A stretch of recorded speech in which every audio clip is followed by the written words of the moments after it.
principio y fin, al que es. Les invito a que abran sus Biblias en Apocalipsis capítulo 2. Apocalipsis capítulo 2.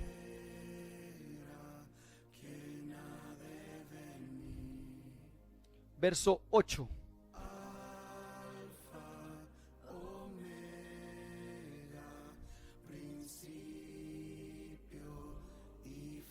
Apocalipsis capítulo 2, versículo 8 al versículo 11 vamos a estar leyendo el día de hoy. Le invito a que se coloque sobre sus pies, si ya lo tiene.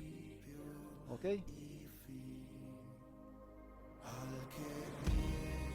Dice la palabra del Señor en Apocalipsis capítulo 2, versículo 8. Y escribe al ángel de la iglesia en Esmirna, el primero y el postrero, el que estuvo muerto y vivió, dice esto: yo conozco tus obras y tu tribulación y tu pobreza, pero tú eres rico.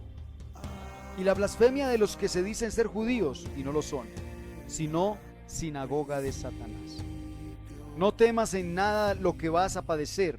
He aquí, el diablo echará a algunos de vosotros en la cárcel, para que seáis probados, y tendréis tribulación por 10 días. Sé fiel hasta la muerte, y yo te daré la corona de la vida. El que tiene oído, oiga lo que el Espíritu dice a las iglesias.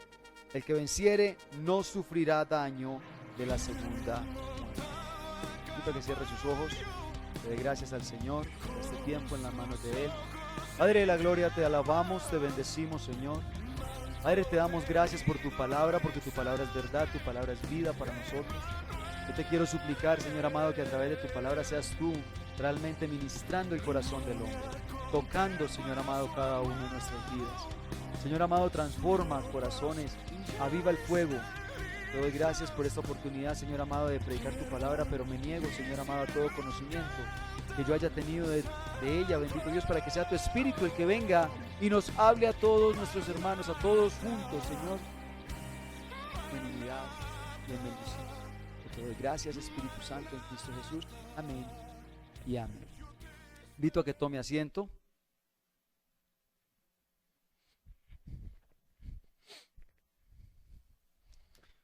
Ok, hoy vamos a estar hablando de la iglesia frente a los tiempos modernos, frente al mundo de hoy.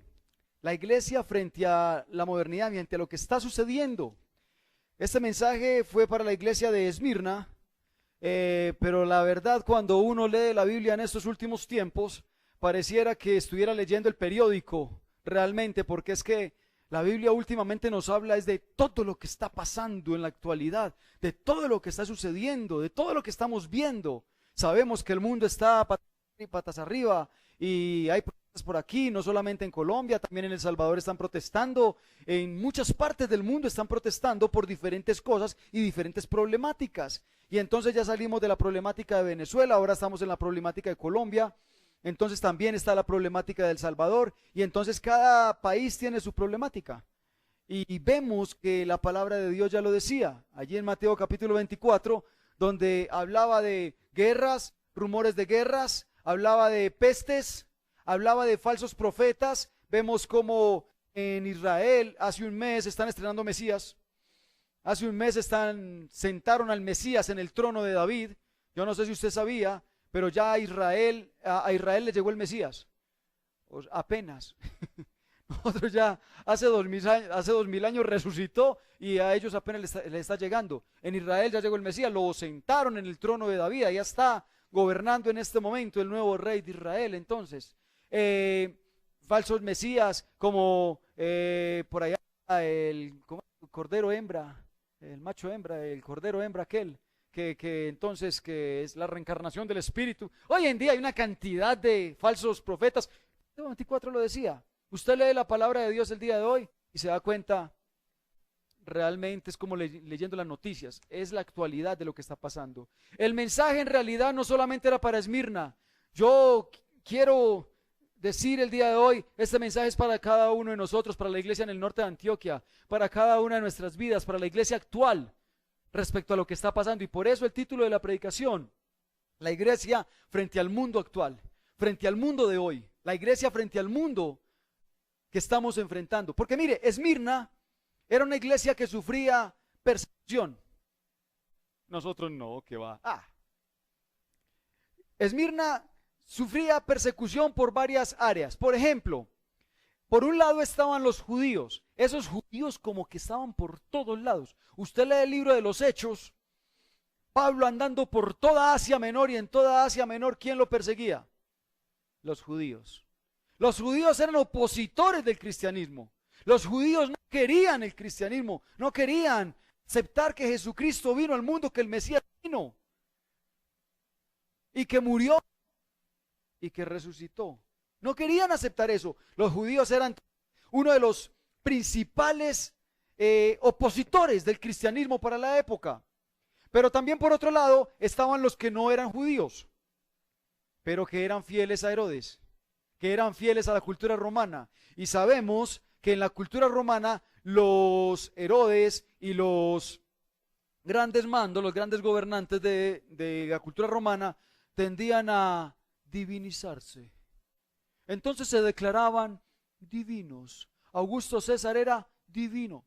Se convertían en dioses supuestamente para los hombres. Entonces todo aquel que seguía la cultura romana tenía que adorar al emperador de turno. Si era César, era adorar a César.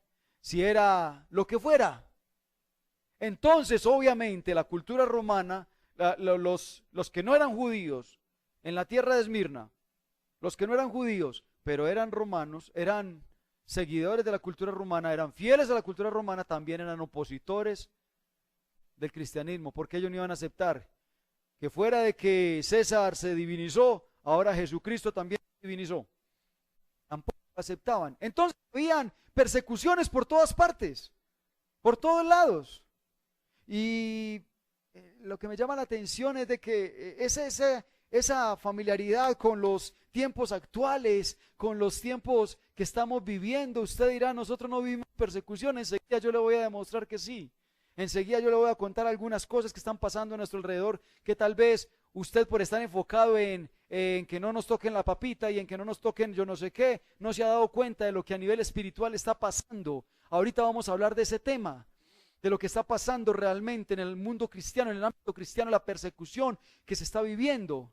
Pero miremos nomás en la cultura religiosa.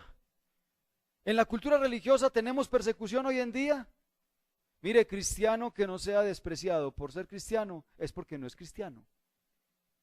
Créame, hoy en día si a usted, su familia, con esta época actual, con estas situaciones actuales, no le está diciendo, no, es que ustedes con sus creencias, ustedes con sus cosas. Hoy en día estamos viviendo la persecución en nuestra propia casa, estamos viviendo la persecución en nuestro barrio, estamos viviendo la persecución alrededor nuestro. Pero no solamente eso, miremoslo de parte del gobierno.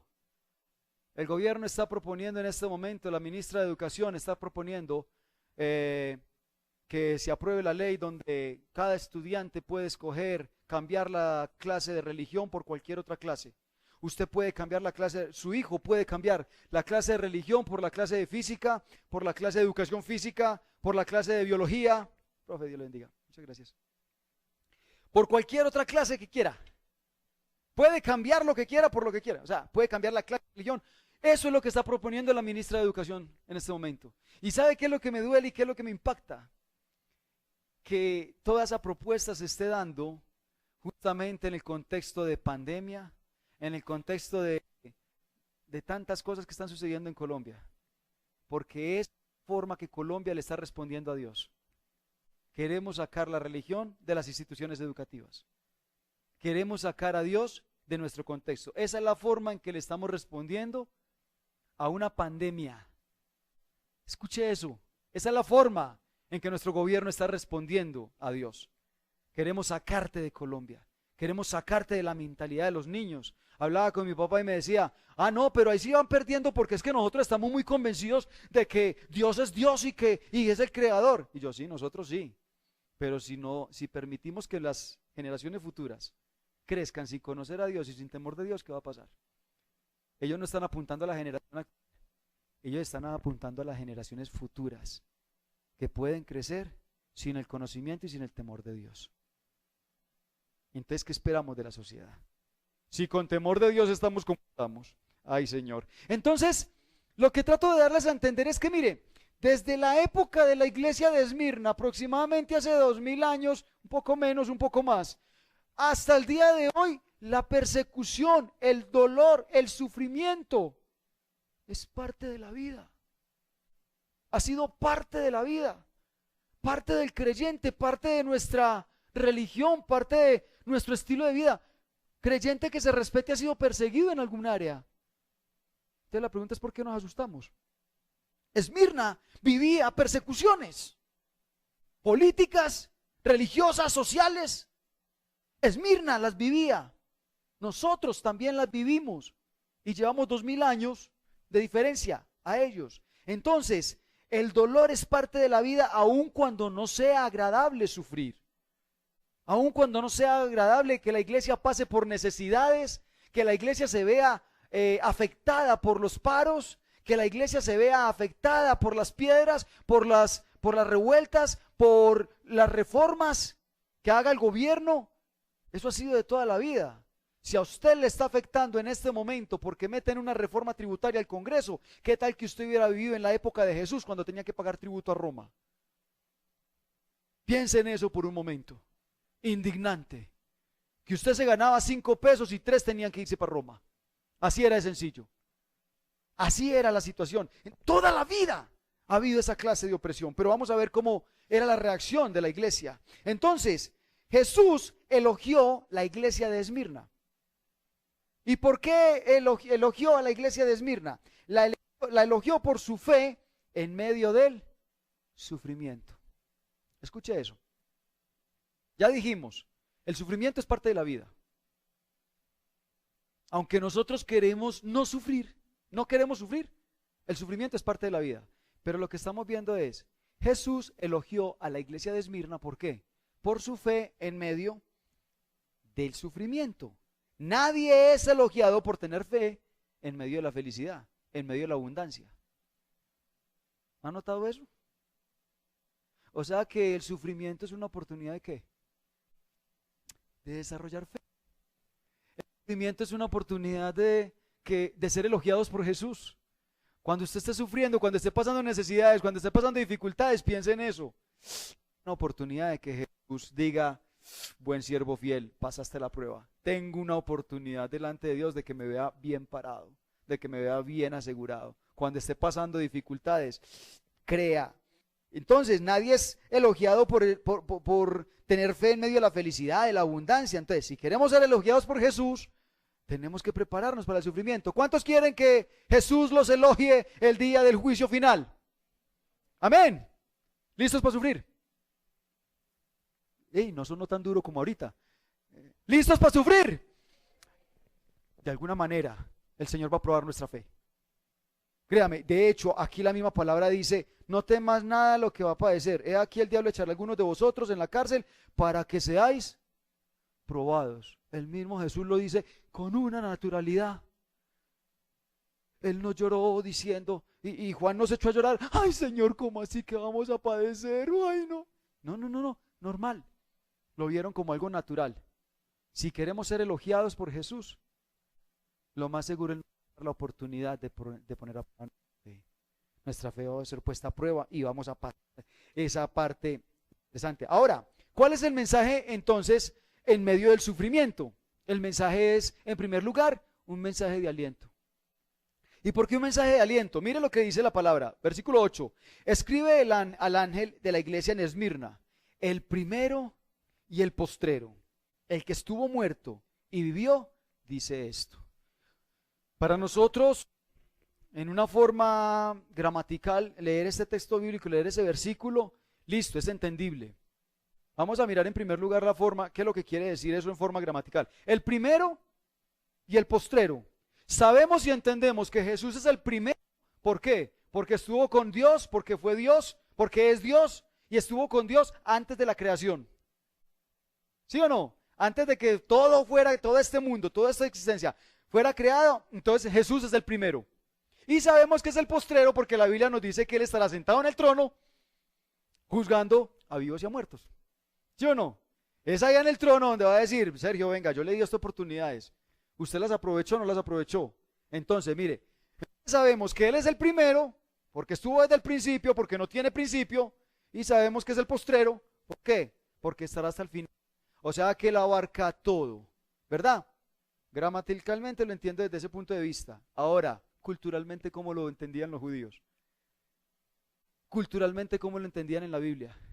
Resulta que cada que la palabra de Dios en el Antiguo Testamento mencionaba al primero y aún en el Nuevo mencionaba a Jesús o mencionaba que Dios era el primero y el postrero, era porque iba a ser un despliegue o iba a hablar del gran poder y la gran majestad, de la gran gloria que tenía Dios. Y se los pienso mostrar un poco. Isaías capítulo 44. Vamos un momento a Isaías.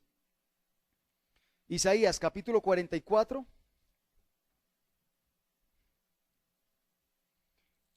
Isaías 44, mire lo que dice del versículo 1 al 8. Ahora pues, oye Jacob, siervo mío, y tú Israel, a quien yo escogí. Así dice Jehová, hacedor tuyo, el que te formó desde el vientre, el cual te ayudará. No temas, siervo mío Jacob, y tú Jesurum, a quien yo escogí. Porque yo derramaré aguas del sequedal y ríos sobre la tierra árida. Mi espíritu derramaré sobre tu generación y mi bendición sobre tus renuevos. Mire la tremenda promesa que está haciendo Dios aquí al pueblo de Israel. Ok, así dice Jehová, Rey de Israel, y su Redentor, Jehová de los ejércitos. Yo soy el primero y yo soy el postrero, y fuera de mí no hay Dios. ¿Qué es lo que quiere decir en ese versículo 6? Yo soy el primero y yo soy el postrero. Lo que está haciendo es colocándole el sello a lo que acaba de decir. Como yo soy el primero y como yo soy el postrero, yo puedo derramar agua sobre los sequedales. Yo puedo levantar ríos donde no los hay. Él está prometiendo algo a su pueblo, algo imposible, algo que solamente puede hacer Dios. ¿Cómo hacemos para sacar en un desierto un río? Claro que no falta el político que lo promete, ¿no es cierto? Le hacemos el río. Vote, pues yo le hago el río. Pero eso solamente lo puede hacer Dios. Solamente Dios puede hacer fluir agua en medio de un desierto. Y como el sello de que Él es Dios, que Él es capaz de hacer eso, dice, no se le olvide que yo soy el primero y yo soy el postrero. Y por eso. Y sigue diciendo, ¿y quién proclamará lo venidero? Lo declarará y lo pondrá en orden delante de mí, como hago yo desde que establecí el pueblo antiguo. Anúnciale lo que viene y lo que está por venir. Como yo soy el primero y como yo soy el postrero, soy el único que le puedo decir a mi pueblo qué es lo que va a pasar sin que todavía pase.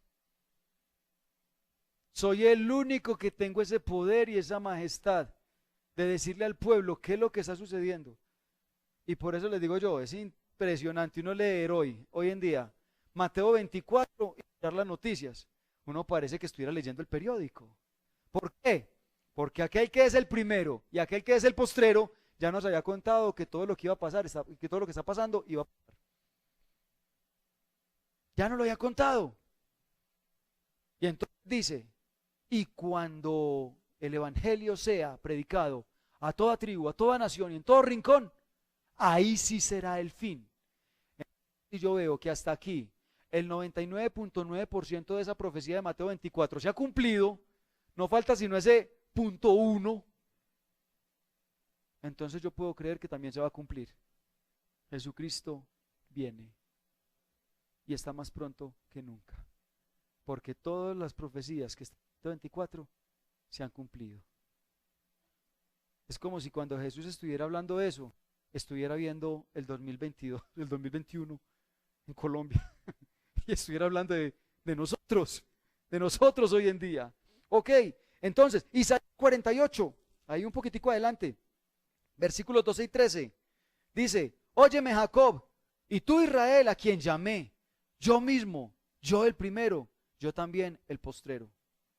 Mi mano fundó también la tierra y mi mano derecha midió los cielos con el palmo. Al llamarlos yo, comparecieron juntamente. ¿Es lo que está diciendo Dios acá? Yo soy el primero y yo soy el postrero. Y ese es el sello de que el mundo, el planeta Tierra, el globo terráqueo con toda su creación, yo lo medí así, vea. Ahí tengo, no se me ha salido de la, no me ha salido de la mano todavía, vea. Ahí lo tengo, así lo medí. Y enseguida viene y dice, y yo te llamé. Yo que medí el mundo de esta manera, te llamé. ¿Usted sabe lo que significa eso para un israelita? Listo, bueno. Usted se para aquí en medio de cristianos y ¿cómo se siente? Acompañado. Bien, ¿no es cierto? Pero parece, de pronto aquí no tanto, parece en San Pedro.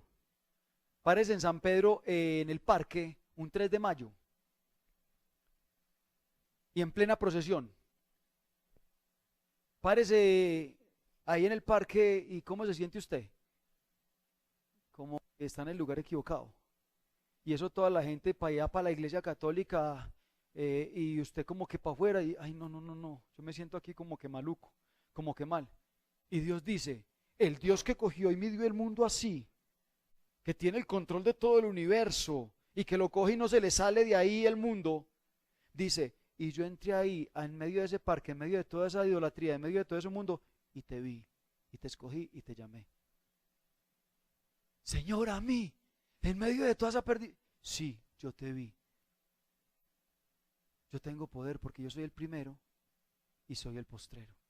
No se te olvide hasta dónde llega mi poder. Ahora volvemos a Apocalipsis, pero no vamos todavía al capítulo 2, vamos al capítulo 1.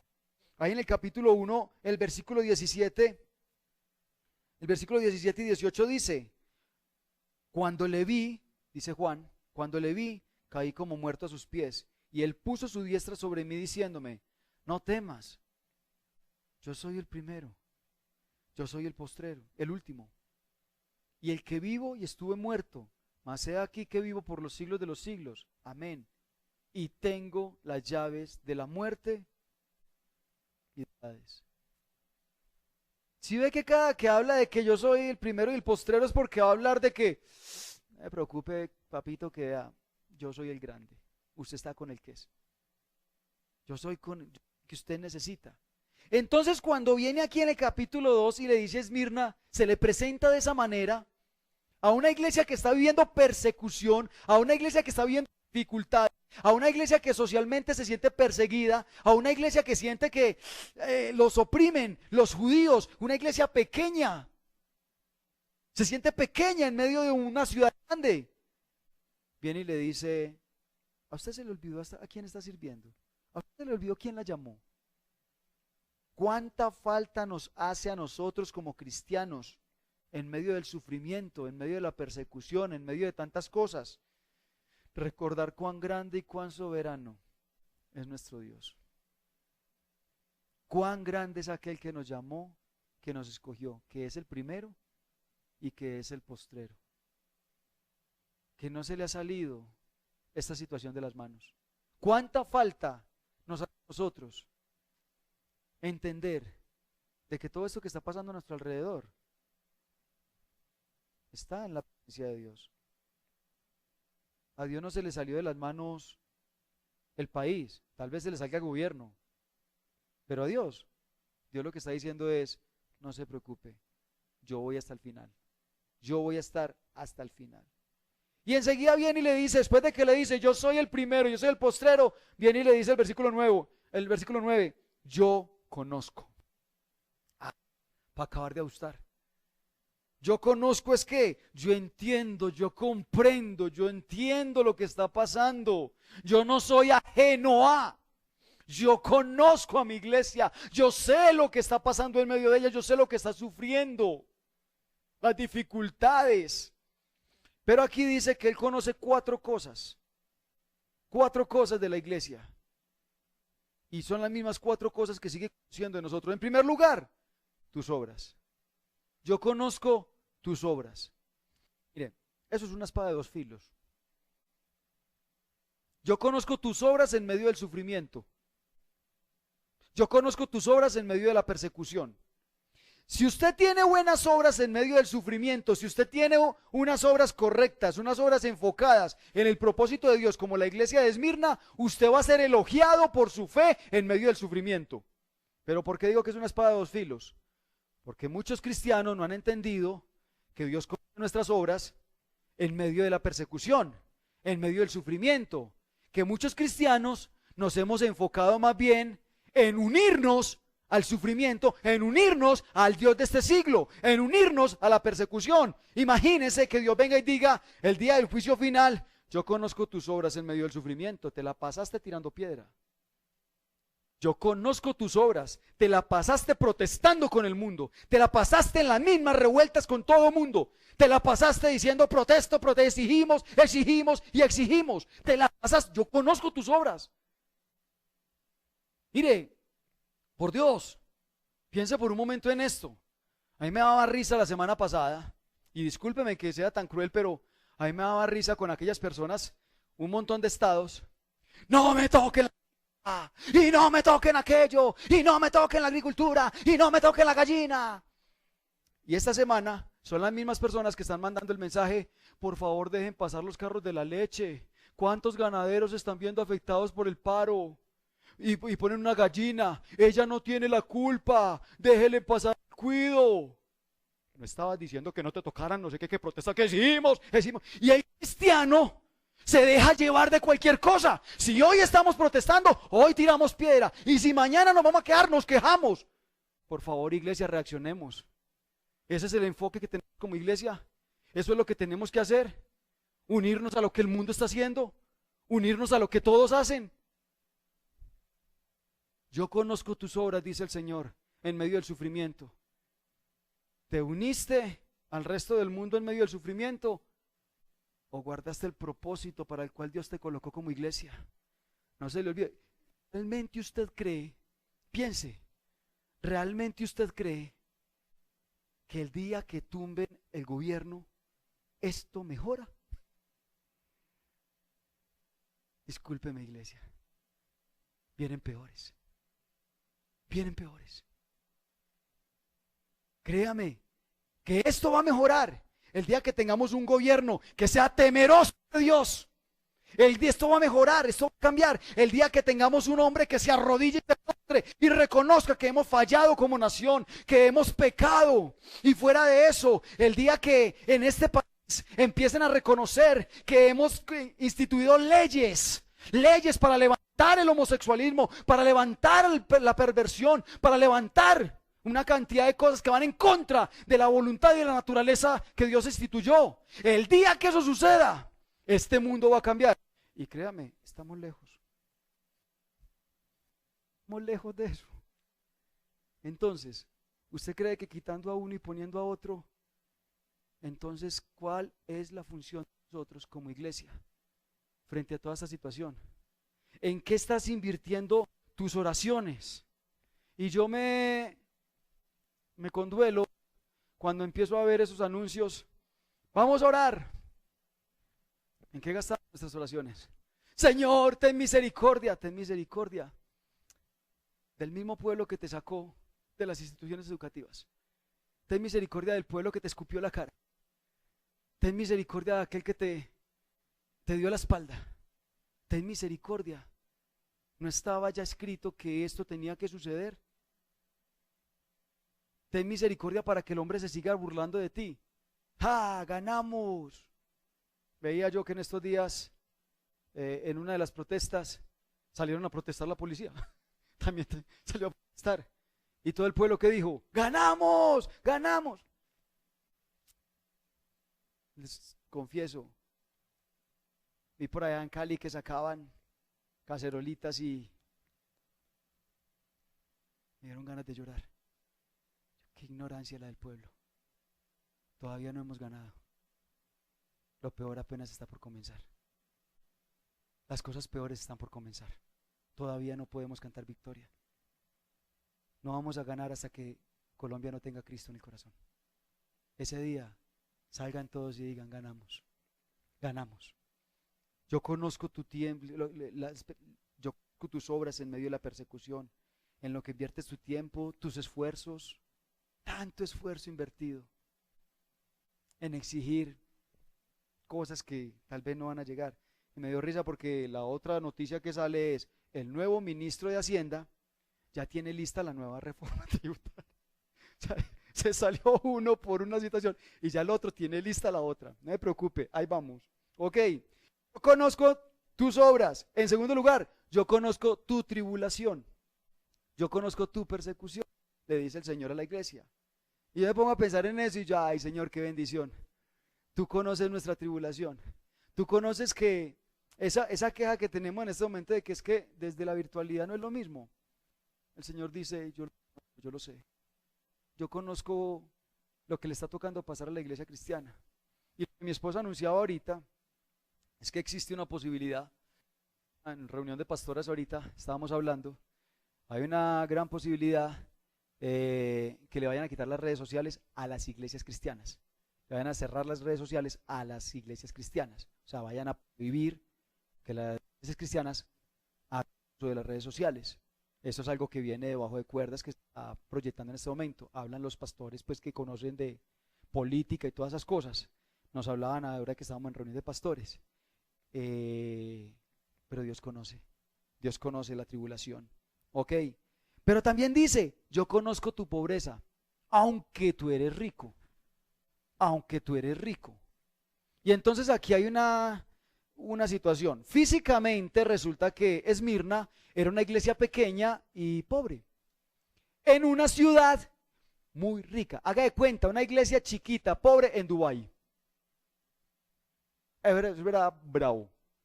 Sí, era una iglesia pequeñita, pero en medio de una opulencia muy grande. Y entonces viene y le dice, pero usted es rica espiritualmente. ¿Y qué significa que sea rica espiritualmente? Significa que mientras usted haga la voluntad de Dios y mientras usted no le va a faltar nada, usted va a estar seguro en las manos de Dios. Es que el problema de Dios no es de plata, aun cuando el hombre se sienta pobre. Y mire, yo quiero contarles ese testimonio personal en mi vida, porque es que esa es la diferencia entre el rico y el pobre. Esa es la diferencia entre el rico y el pobre. Cuando usted puede ser rico espiritualmente, pero pobre físicamente.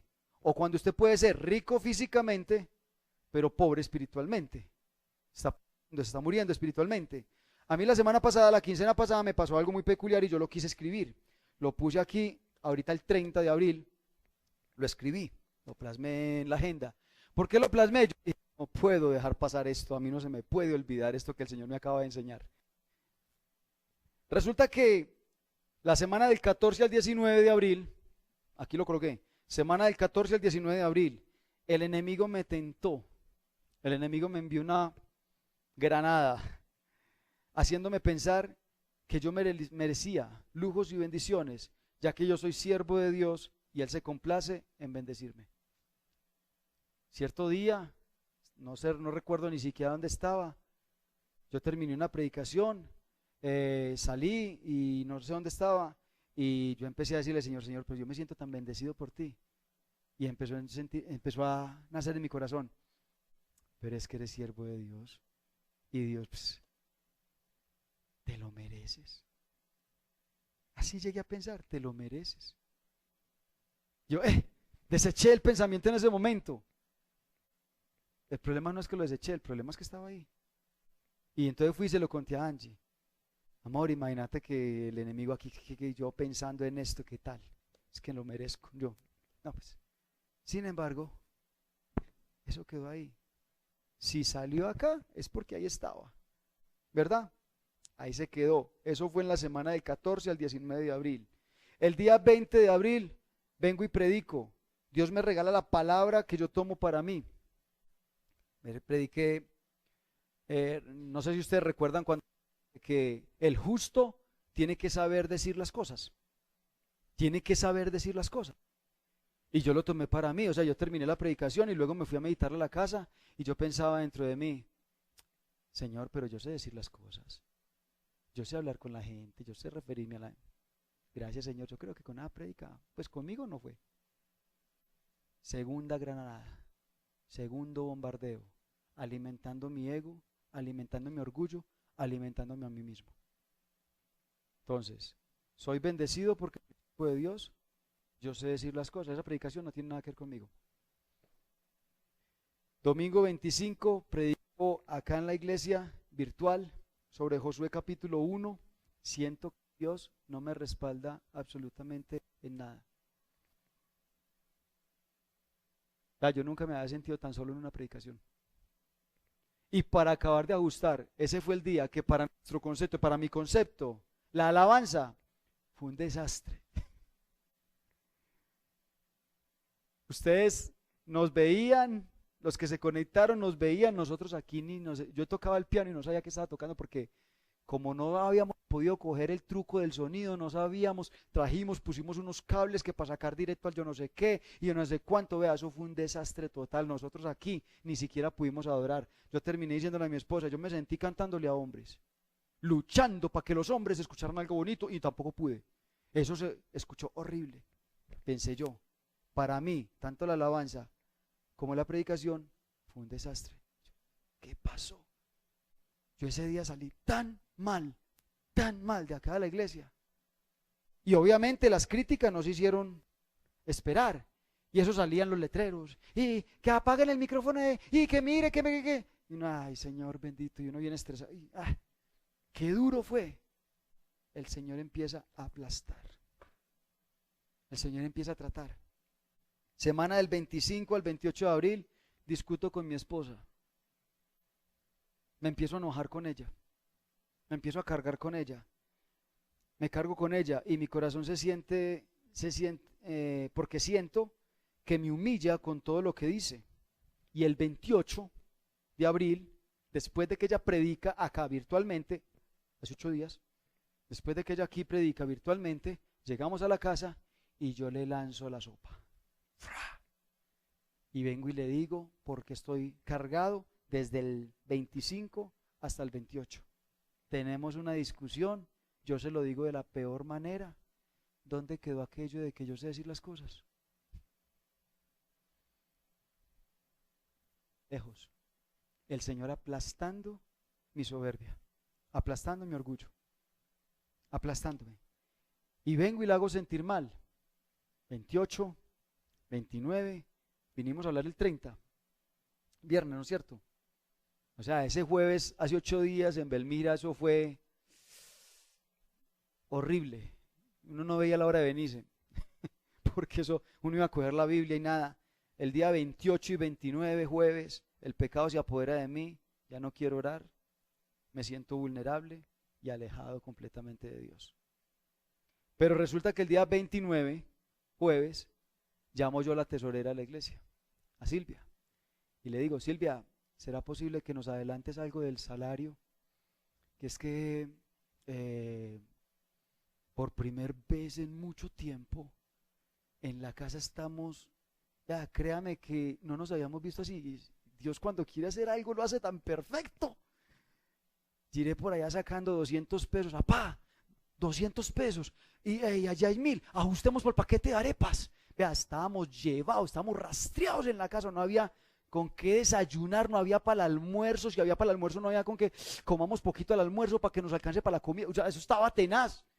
Yo, Señor, nunca hace rato, no digo nunca, pero hace rato que tú no tratabas y yo sabía dentro de mí, algo anda mal. Los problemas de Dios no son de plata. ¿Y sabe qué me hacía sentir eso? Primero, tú eras rico físicamente y pobre espiritualmente. Y ahora te estoy mostrando tu estado espiritual. ¿Dónde quedó aquello de que bendecido por siervo de Dios, por ser siervo de Dios, porque esto y lo otro? Dios se encargó de aplastarlo. Día 30 de abril, Dios me muestra todo esto, eso fue el viernes. Día 30 de abril, o fue el sábado, bueno, 30 de abril, viernes. Dios me muestra todo esto y me enseña que era necesario sacudir mi miserable corazón, ya que se estaba ensanchando. Eso fue el viernes por la mañana. Me siento con mi hijo, me siento con mi esposa a pedirles perdón, a decirles, mire lo que el Señor me acaba de mostrar y lo acabo de escribir acá. Lo acabo de colocar, ta, ta, ta, ta. ¿Por qué? Porque el Señor toda esta quincena estuvo trabajando conmigo, con mi ego, con mi orgullo. Había algo mal espiritualmente, estaba pobre espiritualmente, estaba pudriéndome espiritualmente y ahora en forma física me lo está mostrando. Mi podredumbre. 30 de abril por la mañana me arrepiento y aquí está el testigo, el profe Sergio también que pasó. 30 de abril después del mediodía, Silvia me llama y me dice, ya le consigné su salario completo. Yo, pero ayer me dijiste, no, y es que el 29 llamo yo entonces a las otras iglesias, a ver si consignaban el salario. ¿Sabe qué me dicen en San Pedro? Pastor, tenemos 2.000 pesos en la cuenta. Yo, muchas gracias, deje así. Es que no había por dónde, no había un peso por ninguna parte. Eso es lo que me dicen, pastor, hay 2.000 pesos en la cuenta. Bueno, listo, Señor, yo ya sé que no me quieres proveer, algo anda mal. Pero una vez me arrepiento, una vez vuelvo otra vez al enfoque de Dios, una vez vuelvo otra vez a arrepentirme por colocarme en mi situación, sucede. En medio de me llama la tesorera y me dice, pastor, ya le consigné su salario completo, el salario de los dos, completo. Y yo, ¿qué pasó ahí? Yo inmediatamente le escribí, había detectado que había algo mal en mi vida y que por eso el Señor me estaba reprendiendo. Una vez me arrepentí, caí en arrepentimiento, mira lo que sucede. Y ella me dijo, así es el Señor. Me decía Silvia, así es el Señor. Y yo, no, yo tengo que testificar de esto. Aquí les estoy testificando de lo que pasó. Mire, lo que le pasó a la iglesia de Esmirna es que Dios le está diciendo, usted puede ser pobre económicamente, pero usted es rico cuando cumple los mandatos de Dios, cuando su corazón es humilde, cuando su corazón está lleno del Espíritu Santo. Usted es rico en abundancia. Pero miserable que eres cuando tienes plata en el bolsillo y tu espíritu está muriéndose. No nos confundamos. La bendición de Dios no significa relación. No confunda la bendición con la relación y no la cambie. No cambie la relación con Dios por ninguna bendición que le llegue. Créame, la relación con Dios lo es todo. La bendición es pasajera. Termina entonces, Dios le dice al pueblo, a Esmirna, yo conozco tu pobreza. Pero lo más tremendo es que le dice, y conozco la blasfemia de los judíos, de los falsos judíos. Dice así, y la blasfemia de los que se dicen ser judíos y no lo son, sino sinagoga de Satanás. O sea, lo que está diciendo en realidad es que lo describe como sinagoga de Satanás. Oiga, ¿a qué va uno a la sinagoga? ¿A qué iban los judíos a la sinagoga? A adorar. ¿A adorar a quién? A Dios. Y lo que dice aquí es que ellos iban a la sinagoga, pero era a adorar a Satanás. O sea, a adorar significa que cuando se reunían esos judíos para adorar, servían a los propósitos de Satanás, que regularmente o que casi siempre coinciden con sus propósitos personales. O sea, eran personas que simplemente adoraban para sí mismas, que adoraban, pero que lo que querían era que Dios los llenara de bendición. Adoraban para que Dios los respaldara. Adoraban a los propósitos y ahí volvemos otra vez al mismo tema. Volvemos otra vez a ver que nos llenamos de oraciones y hagamos cadena de oración. Y entonces Entre Ríos ora, y entonces Medellín ora, y entonces Antioquia ora. Unámonos en oración. ¿Para qué? Para que Dios tenga misericordia y Dios calme ya esto y pueda entrar la papita. Y pueda entrar la papita porque es que el ganadero se está muriendo porque no le compran la papa. Y que pueda entrar la lechita. Nuestra función como iglesia es orar para que el corazón cambie. Y me uno el día que alguien diga, Antioquia ora para que el pueblo se arrepienta, para que el gobierno se arrepienta delante de Dios y crea en Cristo. Me uno a esa oración, me uno.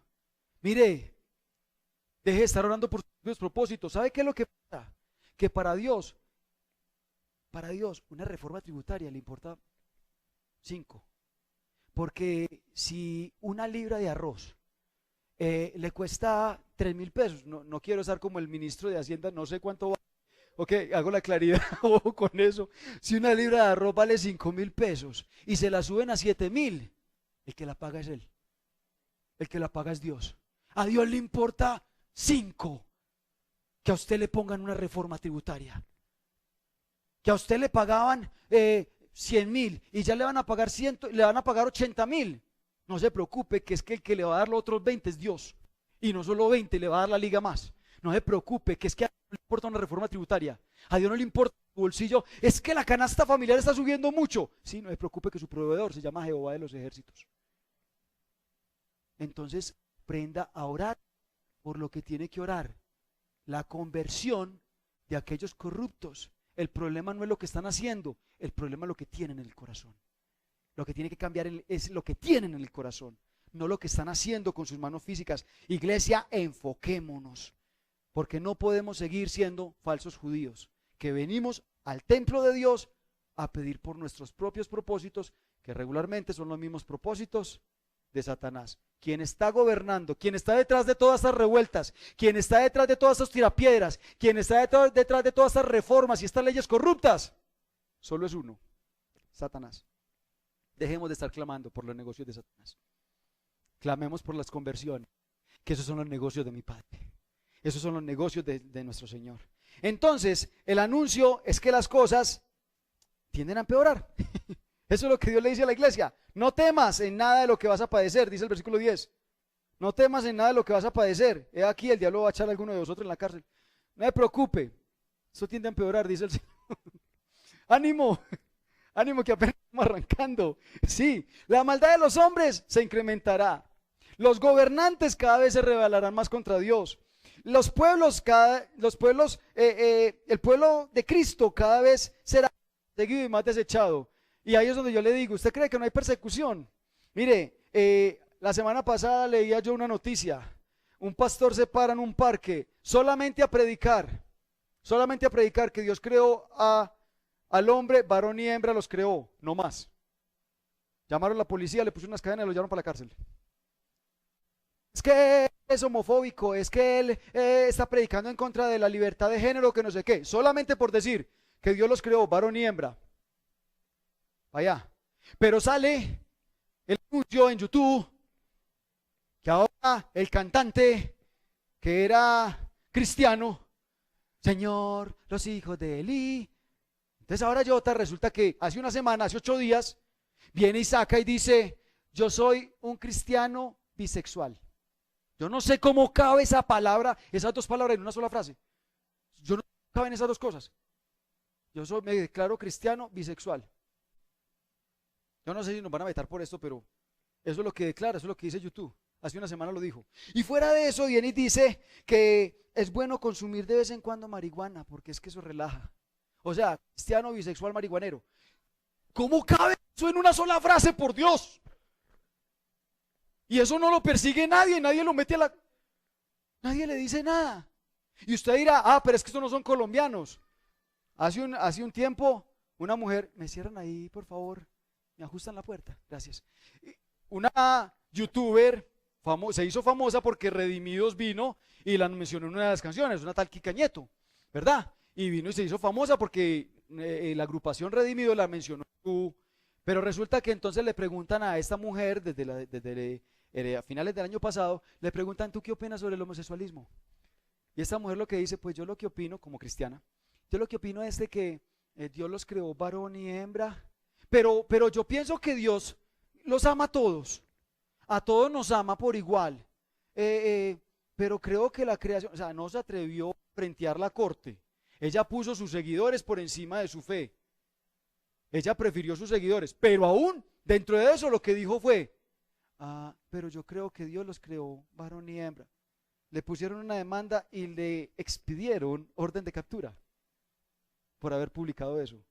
Espero la policía la semana entrante en mi casa por este video. Ok, eso es lo que está pasando, pero no.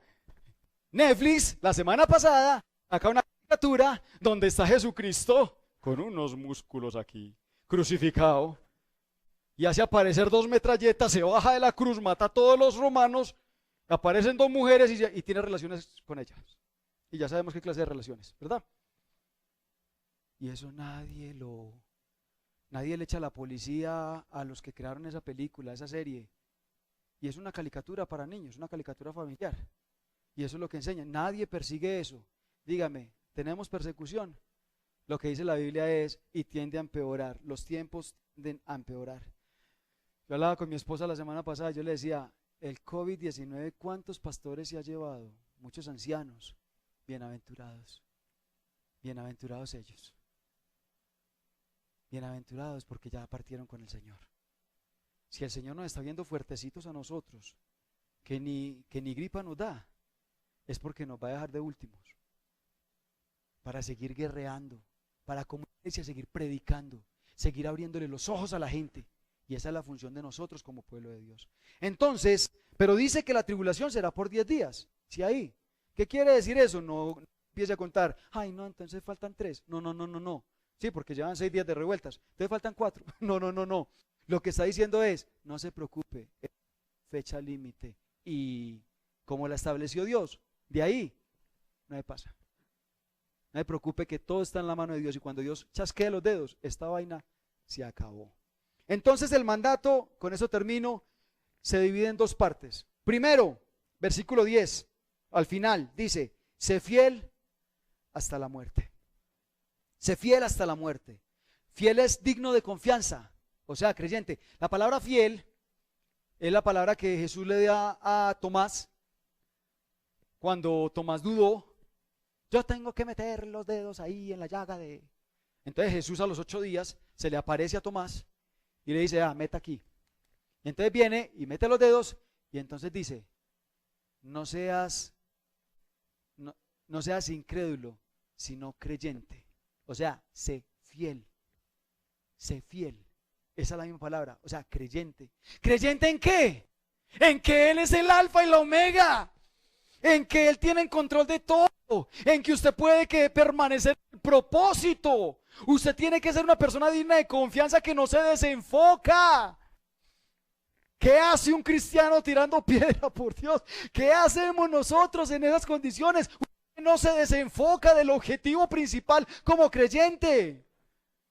Usted tiene que convertirse en una persona creyente hasta la muerte. Sé fiel, sé creyente. Pero eso no anula la muerte. ¿Sé fiel hasta cuándo? La muerte. Entonces aquí vamos a decir como Sadrach, Mesach y Abednego: Señor, tú nos librarás del coronavirus.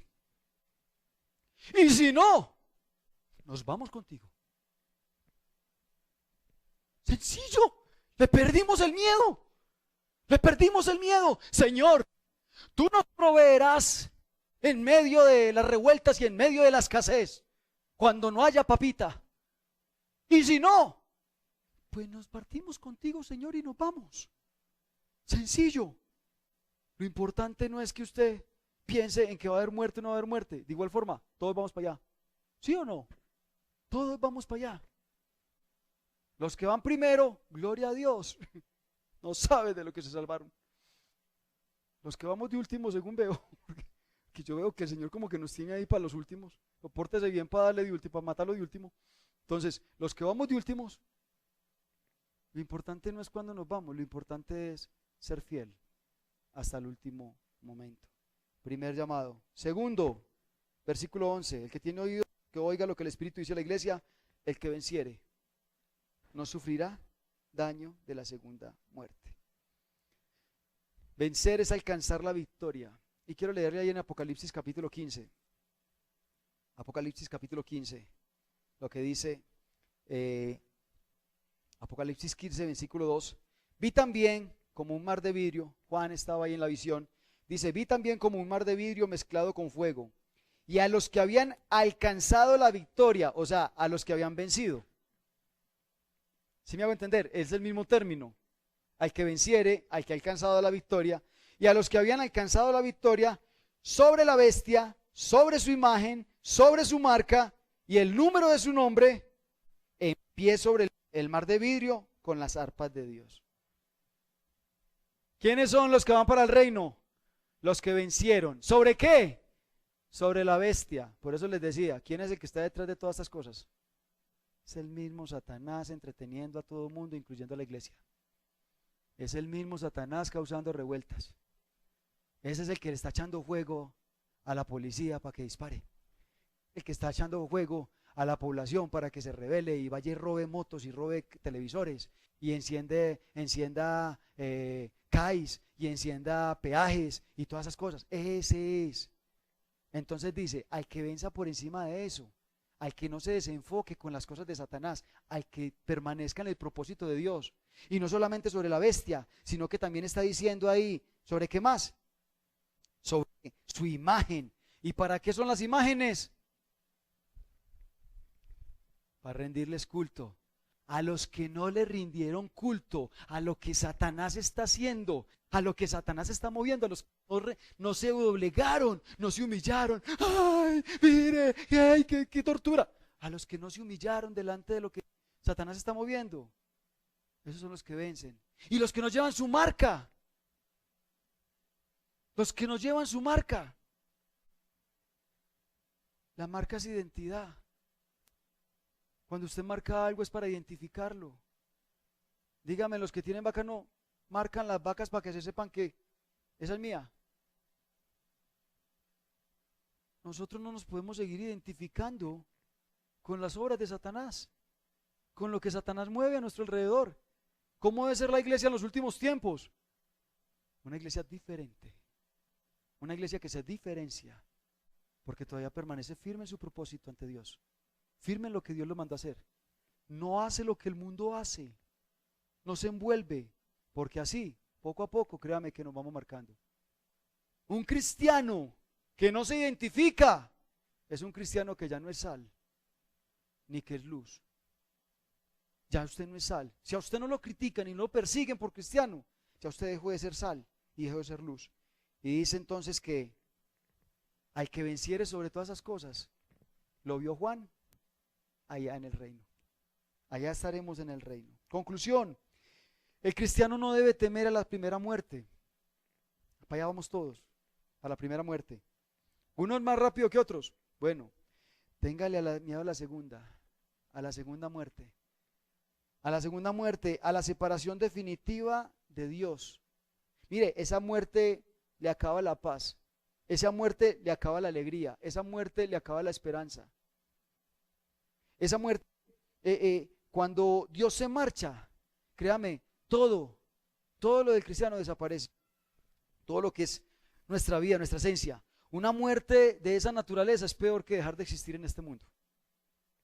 Y lo más tremendo es que muchos cristianos ya están viviendo la segunda muerte sin vivir la primera. Ya están viviendo la separación de Dios sin todavía haberse muerto. ¿Por qué? Porque el enemigo logró envolverlos en su sistema, en el sistema que él creó para todo aquel que se dejó entretener y se dejó desenfocar. Iglesia, ¿en qué estamos invirtiendo nuestro tiempo? ¿En qué estamos invirtiendo nuestras oraciones? ¿En qué estamos invirtiendo nuestras fuerzas? Cierre sus ojos. Hay una canción que yo quiero colocarles y quiero que la escuchen. Y quiero que alabemos a Dios. Alabemos a Dios mientras escuchamos esa canción. La palabra Maranata significa Cristo viene. ¿Usted cree eso? Y porque Él viene, nosotros celebramos, nosotros cantamos. Alfa, Omega, principio y fin. Alfa, Omega, principio y fin. Al que es, que era, quien ha de venir. Celebra con el Señor. Él viene.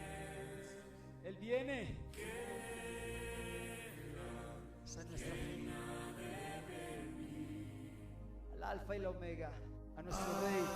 Alfa, Omega, principio. Celebra la grandeza y la soberanía de Dios. La soberanía de Dios. Alfa, Omega, principio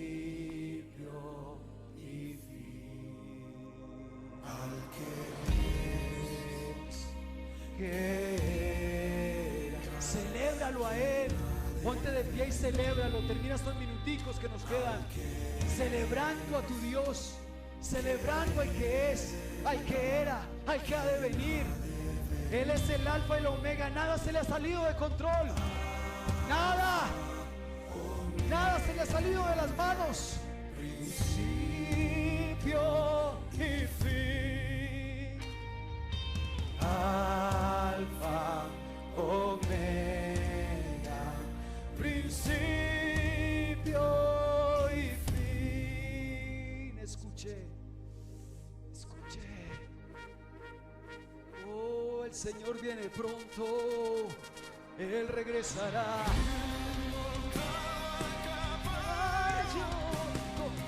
Con sus ojos en llamas, contenido en sangre, Emmanuel, ese es mi Dios.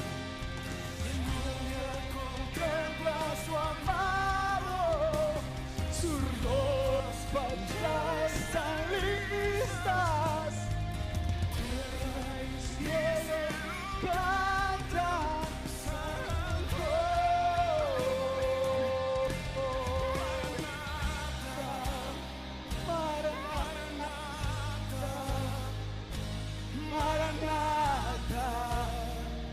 Yo te espero aquí, Maranata, Maranata, Maranata, yo te espero aquí. Diga el Señor, Cristo viene y yo lo estoy esperando. Y yo conservo el propósito, y yo conservo mis vestiduras, mientras Él regresa a este lado.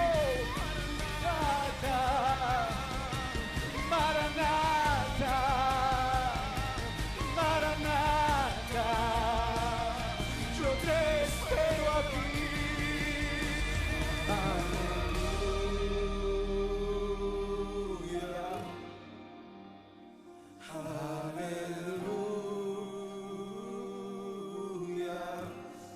Señor, te adoramos.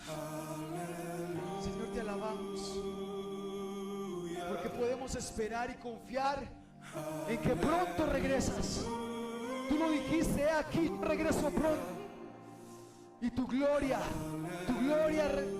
desciende contigo, bendito Dios.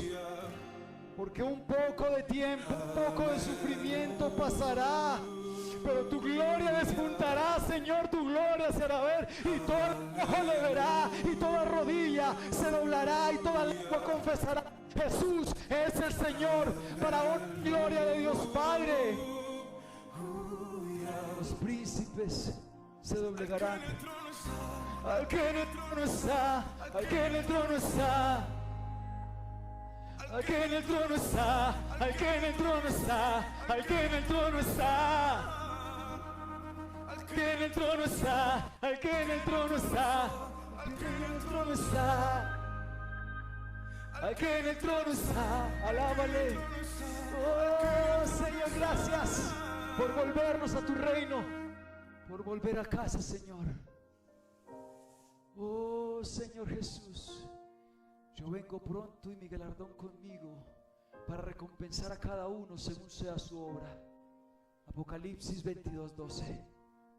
Ah, sí, Señor, yo le creo a esa palabra y esa es mi esperanza, y por eso permanezco en ti, no en las obras del mundo, sino en ti, Señor Jesús, en aquel que lo hizo todo por mí. Yo permanezco en tu presencia, Dios. Oh, aleluya, aleluya, aleluya, aquel que ya venció, aquel que ya se levantó.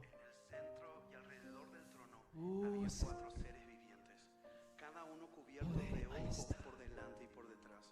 El primero de esos seres vivientes era semejante a un león, el segundo era como un buey, Majestad, el tercero tenía cara humana soberanía, y el cuarto era como un poder y águila. autoridad. Cada uno de los seres vivientes Aleluya. tenían 6 alas, y Oh, las alas estaban aleluya. totalmente cubiertas de ojos. Ese es mi rey. Día tras día y noche tras noche Oh, repiten continuamente: Santo,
me levanta en medio de la tribulación. Él se manifiesta en medio de la persecución. En medio de hambre, Él es mi pan. En medio de la sed, Él es mi fuente de agua. En medio de la necesidad, Él es mi solución. En medio de la enfermedad, Él es la sanidad. Oh, en medio de la ceguera, Él es la luz. Él es la luz. Oh, Señor, yo te espero, Señor. En medio de todo, yo te espero, Dios. Yo te recibo, Señor. Aquí estoy esperando tu venida. Y aunque el mundo se destruya, yo sigo esperándote a ti. Oh, Señor. Nada, para nada. Yo te espero aquí. Oh, Señor. Ven pronto, Dios. Ven, amado mío. El mensaje de tu iglesia hoy es el clamor real. Ven pronto. Transforma corazones. Transforma el corazón del hombre. No quites las leyes, quita el gobierno, quita el corazón del pecador del gobierno. No quites las obras, Señor, solamente cambia el corazón de aquel que las hace. No tengas misericordia solamente de lo físico de este siglo. Ten misericordia de un pueblo que ama para que tú nos sirva en medio de él, para que tú gobiernes en el trono, para que tú te centres y seas tú quien cambie las cosas. Sé tú el gobierno de Colombia, sé tú el gobierno de este país, sé tú, Señor, el gobierno de mi casa, sé tú el gobierno de mi vida. Aleluya tu nombre, Señor. Oh, Señor Jesús. Gracias, gracias, Dios del cielo. Yo te doy muchas gracias por tu misericordia y por tu bondad, Señor. En tus manos quedamos, Señor amado, encomendamos nuestra vida en ti, bendito Dios, en tu presencia, sabiendo, Dios del cielo, que tú eres el que es, el que era y el que ha de venir, el principio y el fin, el primero y el último, Señor, eres tú. Te damos gracias y cantamos aleluya a tu nombre, Señor. En Cristo Jesús. Amén y amén, Señor. Gloria sea el nombre de Cristo. Amén y amén. Omega, principio y fin.